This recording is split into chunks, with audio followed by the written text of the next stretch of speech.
Welcome to Nurses and Hypochondriacs, Hospice Nurse Julie. Hello. Thank you for having me. How you doing? Oh my gosh, I'm doing great. Thank you for coming on. I have loved watching your TikTok videos and also your Instagram stuff. I think it's pretty amazing. You have such a great personality as well, because talking about death is difficult, and I think you have to approach it through a different perspective. So tell us about yourself. How did you get into doing the TikTok videos? How did you get into hospice nursing? What were you doing before? Yeah, so I've been a nurse for about 14 years. I need to really look into that because it could be longer now. I've been saying that for a long time now. So I'm like, wait a minute, is it really 14 years? Anyway, about 14 years. And before hospice nursing, I was an ICU nurse for many years, about 9. And during that time as an ICU nurse, I moved around a lot to different ICUs just to sort of see what I really liked, because I was getting really burnt out. So I was surgical ICU nurse, a medical ICU nurse, cardiac, trauma. I did some teaching things. I kind of throughout those 9 years, I really tried to find my way to what I was really liking, because I kept getting burnt out every couple of years. And being an ICU nurse helped me see how there was just so much. People always think hospice is depressing, but in the ICU, to me, there was so much suffering, and not like pain, but just suffering from the family and the patient just laying. To me, it was like that was way more depressing than being a hospice nurse, now that I'm a hospice nurse. But it did make me passionate about learning how to talk about death and dying, and talk about life goals, talk about end goals, where are we going to go from here, versus just the day-to-day little minuscule things we would focus on in the ICU. Someone's creatinine numbers, or what's their, this minuscule lab work, that I knew it was a much bigger conversation than certain lab numbers. We needed to talk to families and patients about what was truly going to be the outcome. And we didn't do that very often. So it made me passionate about learning how to do that, and trying to do that in the ICU. And there were definitely some people and some physicians who were better than others that were also on board with me when I would start talking about, hey, are we going to have a family meeting? Can we talk about end of life with this patient? We all know they're likely going to die here. So are we going to talk about this? And I find that just being that one person to talk about it, it got the ball rolling. It was like, I thought I was going to meet all this resistance. And then really I realized, everyone agrees. No one just knew how to bring it up, I love that. Yeah. And anyway, so that got me into thinking, maybe I should go into hospice. And then I eventually did. People always ask, how do you do it? You know how you just get so sick of something, eventually you just do it. That's all. So I just did it. And all the places I applied for all said you needed hospice experience. I didn't have any. I just applied anyway. And in the interview, told them about why I was passionate about trying to become a hospice nurse, and I got hired. So, so now I've been doing that for the past 5 years, and it's really been amazing. And then after just recently with the TikTok thing, because I only started TikTok probably 7 months ago, maybe 7-8 months ago. And I had just been dealing with a lot of my friends dealing with their parents' death. Wow. And I would just talk to them like I would talk to any of my families or patients, and I would see the looks on their faces of surprise by the things I knew and stuff. And then I realized, people don't know about death and dying. You forget that people on the street don't know what you know, because you're around it all the time. Mm-hmm. So that's what got me into thinking I should start a podcast, is what I originally thought. And I got a microphone and everything. And then I was like, this is a lot of work, and I don't know how to edit anything. I don't know what I'm doing, and I don't know if I really want to do this. I went home to see my nieces, who are 11 and 12, and they were on TikTok doing dances. And I really blew it off and kind of joked with them and made fun of, just teasing them about how silly this is. And I was on their TikTok doing dances with them. So then they wanted me to get TikTok so I could watch their TikToks. And then I actually started watching TikToks and I was like, this is amazing. I love TikTok. And I saw other nurses and, I was just there. It's not just all dances is what I found. So I thought, screw it. I'm just going to make videos and post them and see what happens. And by the fourth day, one of my videos took off and it's really been happening ever since. I think people were it just happened to be the right place, right time. And people were ready to hear what I had to say. And here we are. I love it. I know. I love it. So perfect. Yeah. And like I said, you have such a great personality talking about death. And that's what drew me to you at first. I was like, oh, let me look at this nurse. And you were just like fun and carefree about it. And and I think there was even some joking like about maybe ghosts or the other side or something. I think that's what I had caught. And it was great. I was like, my God, she's great. I have to have her on. So yeah, that's super cool. So you blew up on TikTok, and one of the reasons why you started the conversation is because people do not normalize death. And I get that. I mean, people don't think death is normal. I mean, when we hit the pandemic wave, everybody's like, oh my God, people are dying. I go, newsflash, people die all the time. Yeah. It's like the circle of life. I mean, it's like you're not going to be immortal. You're not what is it? I was watching this movie last night, Highlander. Where these guys are immortal until they chop off their heads. It's pretty crazy. Okay. It's a really old movie from like the 1980s, I think. And it was really interesting. And I'm like, I think people just think they're immortal, which keeps them stuck in this life that they're just going through, like sleepwalking, in a way, until they're like, oh shit, I'm dying. I gotta live my life now. I also think it's like, oh shit, I'm dying. And then they're really scared because they haven't thought about it. And then they refuse to acknowledge it because if they acknowledge it, it's going to happen. And then they end up suffering like crazy. I've seen it time and time again. Oh my God. So let's talk about that. Yeah. So explain that. So, and I'm sorry to interrupt you. No. That's awesome. I love it. Yeah. I love it. But this is all a conversation. So go for it. It's like, I think people will say they know they're going to die, but it's something about like this whole idea of like hushing it. Like most people, even when they mention like, they'll drop their voice a little bit, like we think even healthcare workers, I wasn't good at this in the ICU. Like, I didn't know. I'd be like, I'd like take the loved one aside and be like, we don't think he's going to make it, like whisper. And it's like, what are we doing? I get it. We're so not used to talking about it. It's such a sensitive topic that we turn it into this secret. We like hush it. Or if you end up being lucky enough to live till you're elderly and like grandma's dying, you like put her in the side room. Don't go in there. Don't bother grandma. Don't let any of the kids see grandma dying. Like, and this isn't everybody, but majority of people. It's like that is what's perpetuating this problem. And then, so like even my own parents, right? Like they, since I've had this success or whatever you want to call it on social media, like they're kind of forced to look at it because I'm their daughter and they want to see it.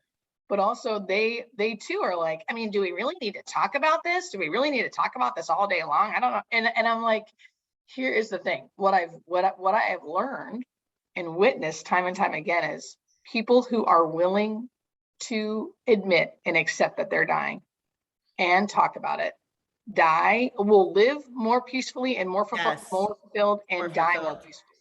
Mm-hmm. People who are not live less and die less peaceful because it's like they've never had that moment of like surrender or acceptance where they're just free.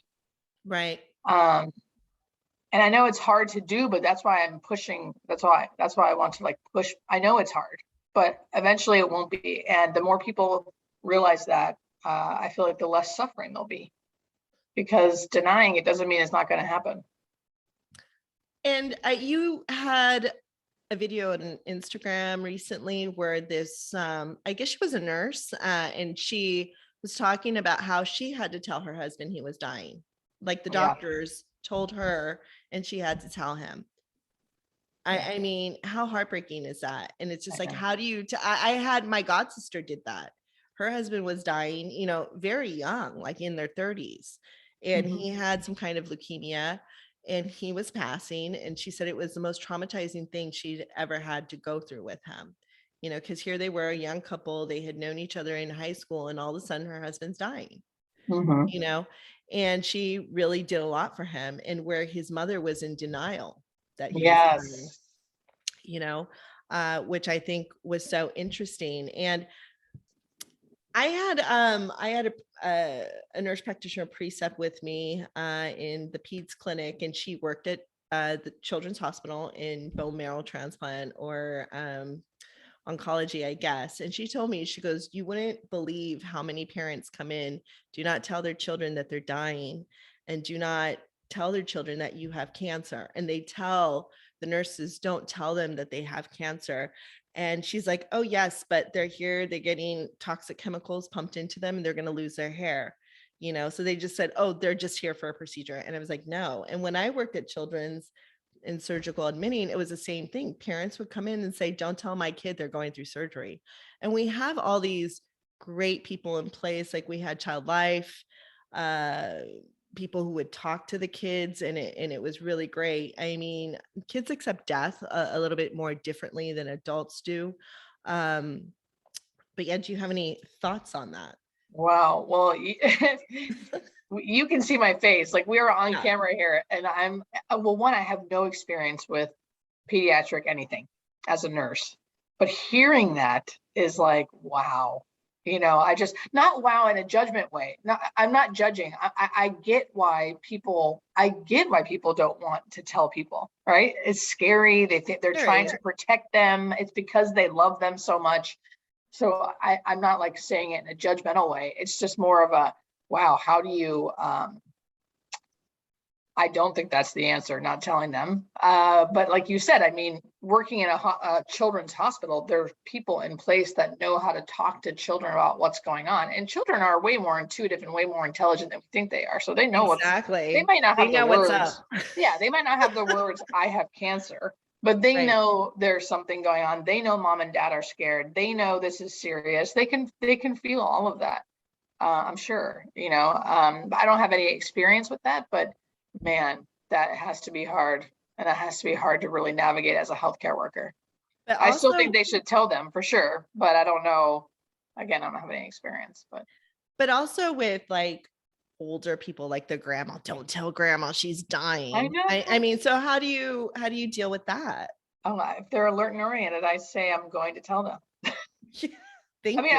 I say it compassionately, I don't just like get an attitude, but I definitely say, oh, I'm so sorry, but if so and so if they're alert and oriented and they're signing their own paperwork for hospice, like I will tell them that they're going on hospice, and I'll explain why, you now the one time I won't is if they really aren't alert and oriented and they have dementia and they're going to forget and like they're not going to fully comprehend what's happening. Then I will not say anything if the family doesn't want me to, because um, they're the ones that have to deal with this person on a day-to-day basis. There's already like, usually baseline agitation and paranoia and like things going on. So that's the one time I usually won't. But if someone's alert and oriented and can fully understand what's happening, I will definitely tell them, even if their loved ones say don't. It's not up to them, in Yeah, my opinion. I agree. It's just like I've known so many people where they didn't know that they were dying. Yeah. And it's just like, for me, on a soul perspective, I'm pretty out there, pretty woo woo. I mean, I've done a lot of shamanic practice and I do shamanic journeys and stuff like that. So it's like, for me, it's like, now that soul is lost. That soul is stuck on the other side. Like, or could be like, hey, I'm in the in between, you know, I don't know where I am, you know? Like, what do I What do was now? interesting too is maybe I won't flat out, like what I'll do sometimes with the family there, just so they can see what's going on. I'll ask the person who's alert and oriented, what do you think is, what do you know, like how do I say it? I say, it's really specific. I say, tell me what's going on with you. Like, what do you think's happening with your Yeah, body? And love usually, it. I mean, I'm saying like 9 times out of 10, they're like, I'm dying. I love that. Oh. And then the family gets to hear that, oh, she knows more than we think she does. Yeah. And, so, and if they don't, then I usually say something like, well, this is what then I give I say my expert, like I'll say, I've been a nurse for 14 years. I've been an ICU nurse for a bunch of years. I've seen people like you with ear disease in the ICU. I've seen it on a hospice. This is what I see by looking at you and knowing what's been going on with you. This is what I see. And then that's when I go into at the end of life talk.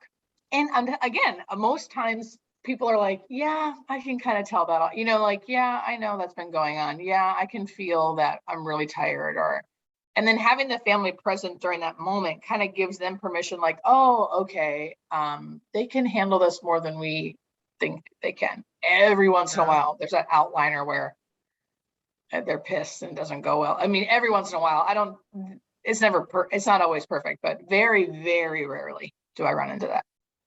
And have you had like people just holding on and waiting either for other family members to come by, Yes. and then dying after that family, oh, I'm getting goosebumps, dying after that family member like comes by. That Yeah. happened to my mother years ago. My grandfather was dying her father, and he did not die until we all saw him, and then he died. And my Yeah. mom was not speaking to her father and stuff, so it was not a good situation. But she went, paid her last respects, and took us as children. And then literally the next day he was gone. So Yeah, I do a whole series of like phenomena that happens at the end of life that we as healthcare providers, because my page is meant to be very, scientific, like biological, physiological, just like facts about death and dying. However, there are different things that happen at the end of life that we as healthcare providers cannot explain. But we see it enough that we actually educate about it, because we see it so often. It's not just me, it's like anyone who works in hospice or end of life would say this. And that's one of the phenomena, which is like people will hold on. There's 3 different things they do, and I categorize it all in the same group. They either hold on and wait until everyone's there. They wait until everyone's gone. So sometimes people will be holding vigil, they'll all be around the bed for hours. And then slowly but surely, each one's like, I need to go shower. I need to go get coffee. I need to go eat. Everyone leaves, and then they die.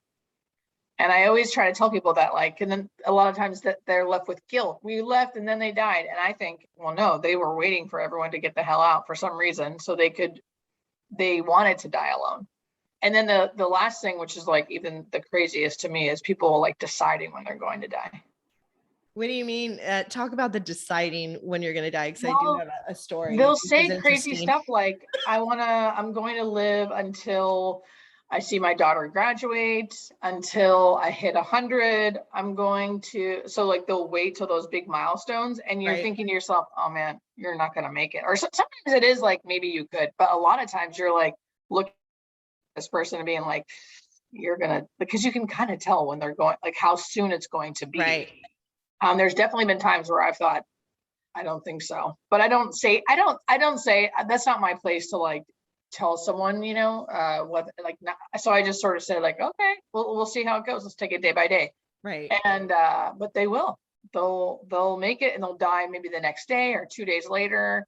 And then I've even had people be like, I'm tired, I'm going tonight, I'm not doing this. And like, I'll look at them thinking like, no, you're not going to die tonight, because you're still walking and talking and eating and doing all the things. Right. So, and then they still do, and then they'll die. I had one lady.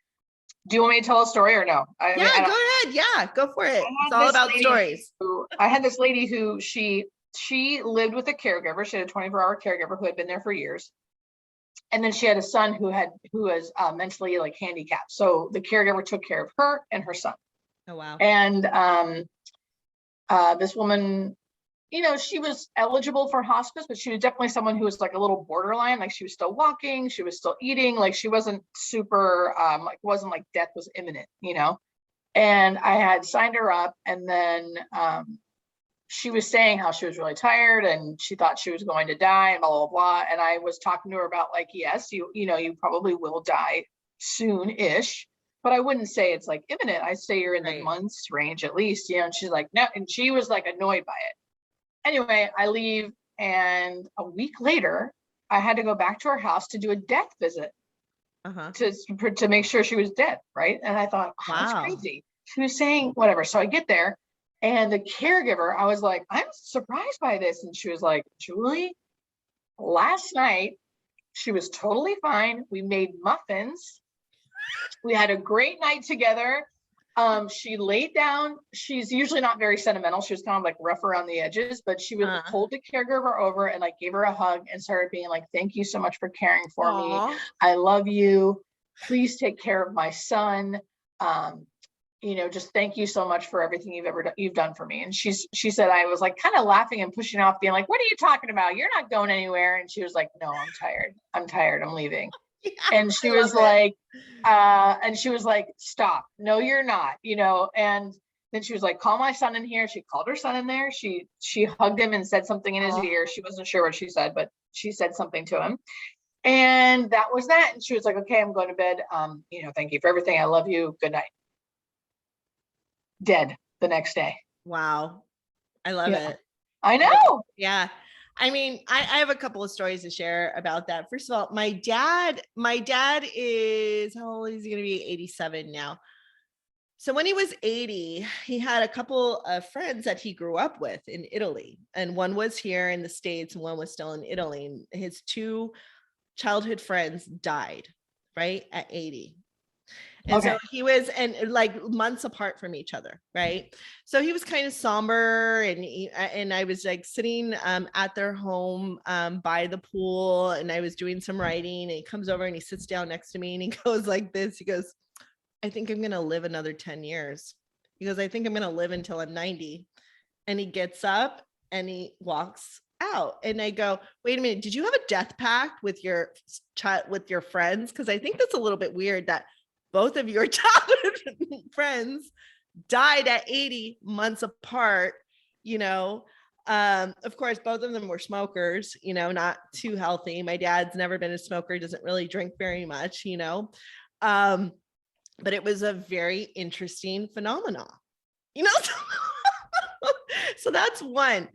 I was in Italy. I think this was in 2009, and my cousin's grandmother, she was pretty elderly at the time. I think she was in her 90s, and she was a very fun woman, like very fun, very happy, like I remember she was washing my G-string underwear, and I was like, that's kind of creepy, like putting them out, on the clothes hanger, on the balcony. Yes. And so I went to my cousin. I was like, it's a little bit creepy to have, and she's like, she has nothing to do. It's fine. She's fine with it. So she would always come and this happens to me a lot. She was always coming and sitting next to me and talking to me and telling me these stories where her grandkids were like, leave her alone, leave our cousin alone, Yeah. So one day, I think it was just her and I, and she goes like this. She goes, when I die, I don't want people to be sad. She's like, I don't want to die in a bed. She's like, there's going to be a big party for me, and then I'm going to die. Well, about a year later,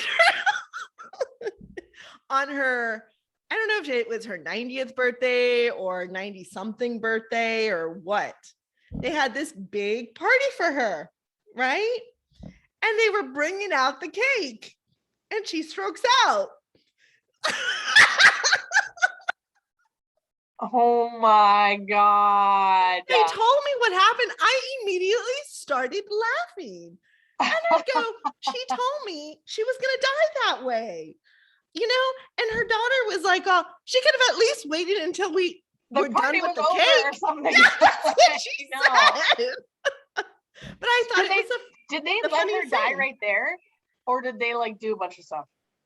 Do you know what I mean? I don't know the details. All I know is Yeah. they told me that she had a stroke and she was dead. You Oh know, my God. but it was the wildest. I just started laughing. I was like, that is a trip. She told like, and this happens a lot. It probably happens to you too, like where people will tell you the strangest things, you know. And like I said, I study the paranormal, I do shamanic stuff. So it's very common for me. And the more I learn and study, the more I get comfortable with what's going on with the other side, you know. Yeah. And yeah, but these stories are amazing.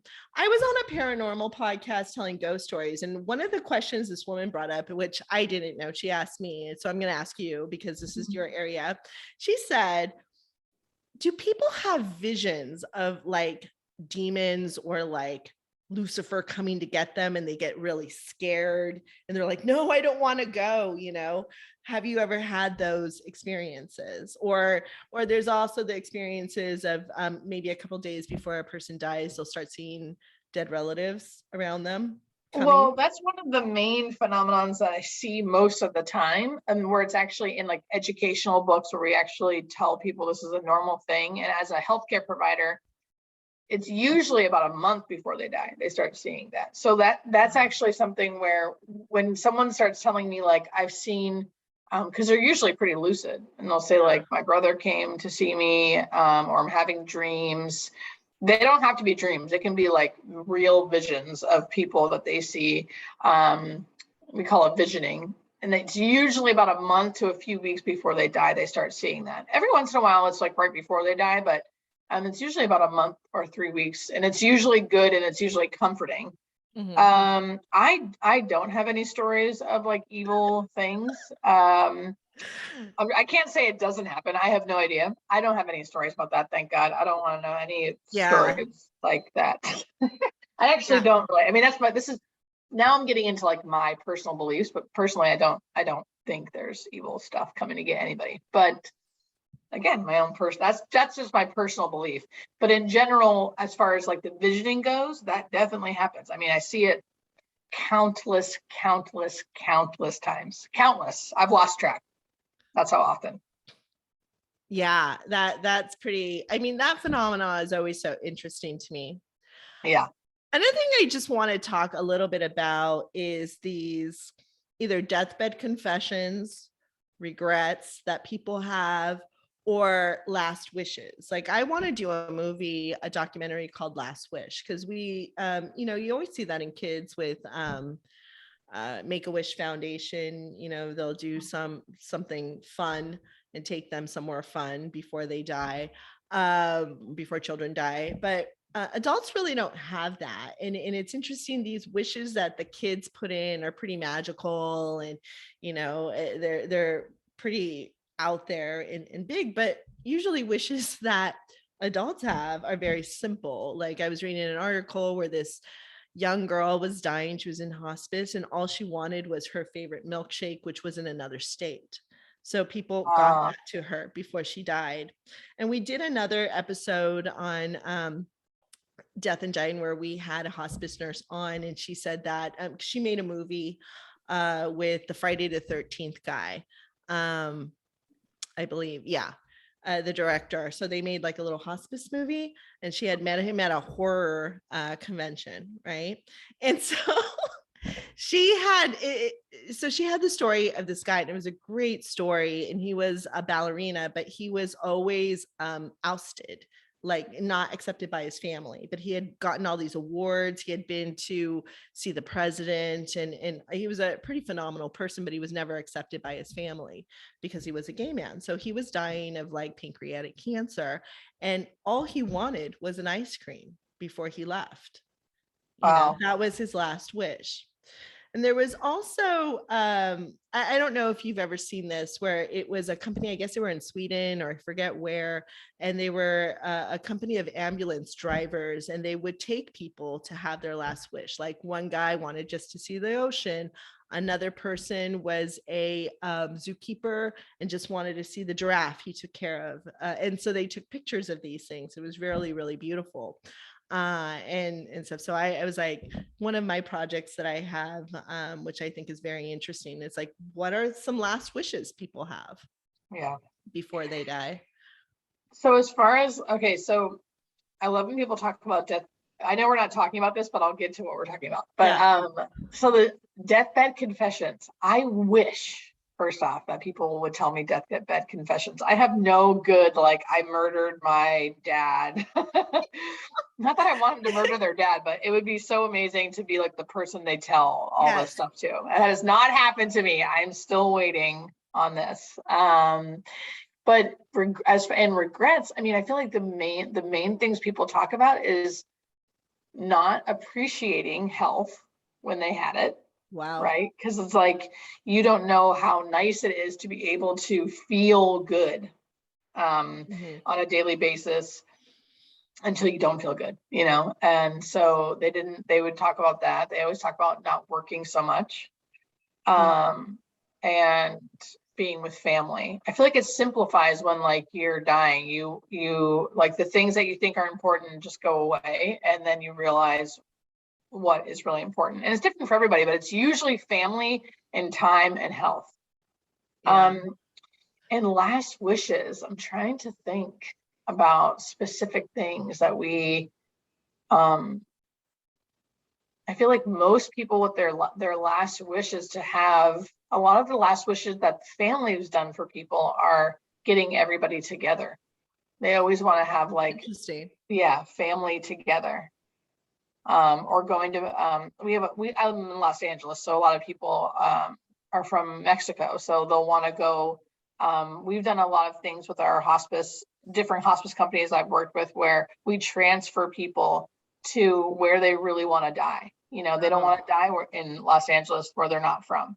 They want to die in Mexico, or they want to die in Colorado with their sister. And so we'll do a whole transfer from hospice to hospice, or they'll want to go on one last vacation. So we'll find uh, a hospice in that location, and then they can be transferred for that 5 days or whatever to that hospice. So they can still have things they need, or if something comes up, they can have a hospice company involved. So those are the things that stand out, but I don't have anything that stands out as like um, something really great, yeah. you know, like some story. And these are all very general. Yeah. There was a feed that I was reading, I forget, on Facebook. I forget which one it was, but they were talking about these deathbed confessions and they were intense.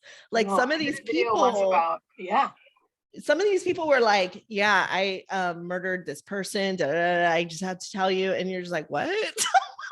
I And think I lost that feed. I can't find it. I have to, because I saved it, but I have to find it because it's so good. I was like, these stories are genius, and they're so true because you can't make that up.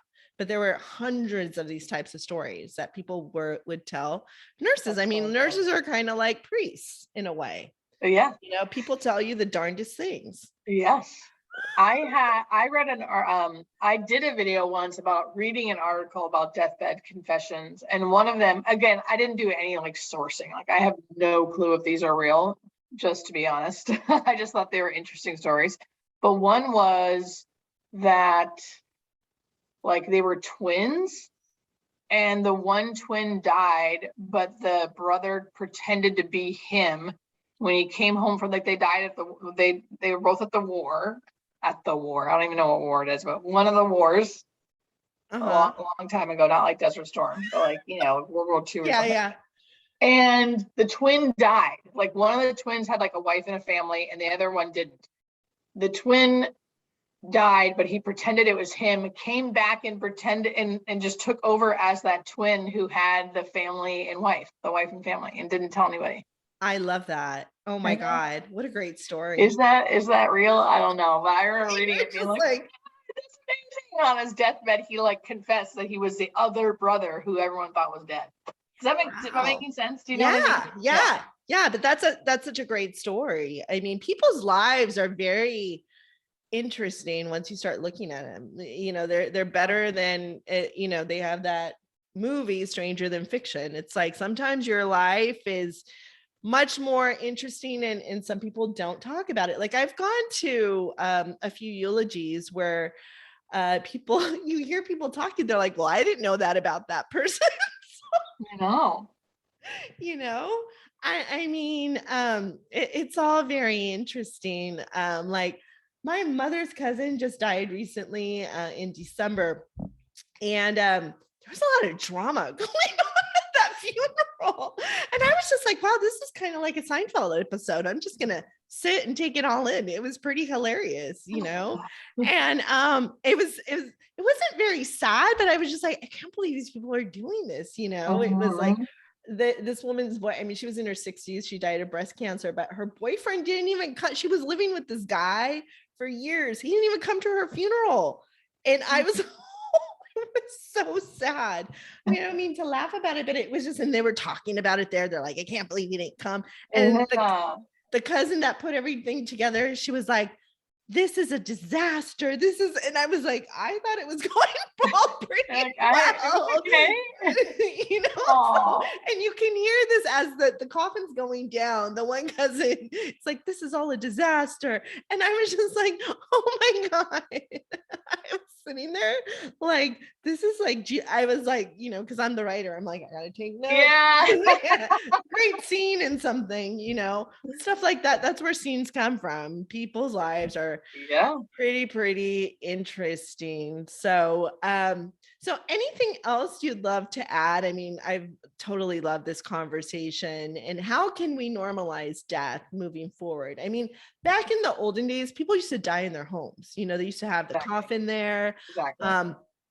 Death was normal. It wasn't until the hospital systems came in that they knew it was a moneymaker. So they brought that, they changed the whole system. So having a person die in your home is weird. I mean, I remember when I was about 12 or 13 going to Italy and seeing a coffin in someone's home. And I was like, what the?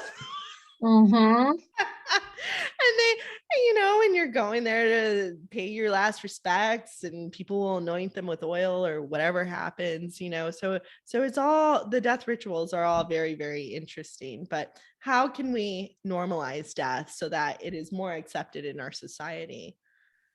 I think we just need to change, like, it's probably going to be slow, but I feel like it's starting. I mean, there's a reason why I feel like there's a reason why I suddenly have, it does feel sudden, like 700,000 followers on TikTok. People Yeah. are willing to talk about it and learn about it. And I think, I don't know if it's because of the pandemic, because I started it way after the pandemic started, but I don't know if there's just been a shift in like people's perceptions and ability to want to discuss this or what. But I do think, how do we normalize it? We just start.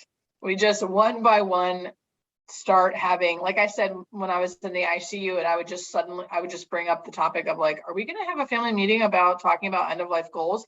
And then Yeah. and I never got any resistance. People were like, oh yeah, you're right, of course. So I think it's like each one of us just doing our part to start openly talking about what we would want. Like I always say, if your parents are still alive, you need to ask them what they want. Like, do they want to be resuscitated?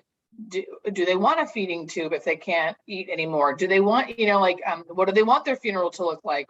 Do they want to be buried? Do they want to be cremated?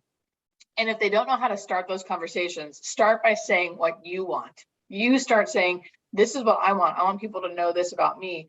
Hopefully that will start the conversation. So then you could say, you can ask them. So now that you know what I want, what do you want? Right. Oh, I Because love we that. need to all start knowing that about each other. So we don't have to, because if we don't, then we have to make these super difficult decisions about turning off machines or not having the procedure to get the feeding tube, or it's easier to make those decisions when you already know what the person wants. So that's Right. my 2 cents. I love it. I love it. So where can people find you on Instagram, TikTok, and your website? So I'm at Hospice Nurse Julie on both Instagram and TikTok and YouTube. I don't have a I've actually bought all of the Hospice Nurse Julie websites, so I'm going to eventually have someone make one for me. But Awesome. right now I actually am really, really busy, so I don't have time to do any of that. But I'm on Instagram and TikTok and YouTube, and it's been really fun. We'll see Awesome. where this Thank you so goes. much. Yeah. Yeah. Yeah. Thank you. And we'll be on the journey with you. So Awesome. Yeah. Thank you, nurses and hypochondriacs. Till next time. Awesome. Okay. Yay. Thank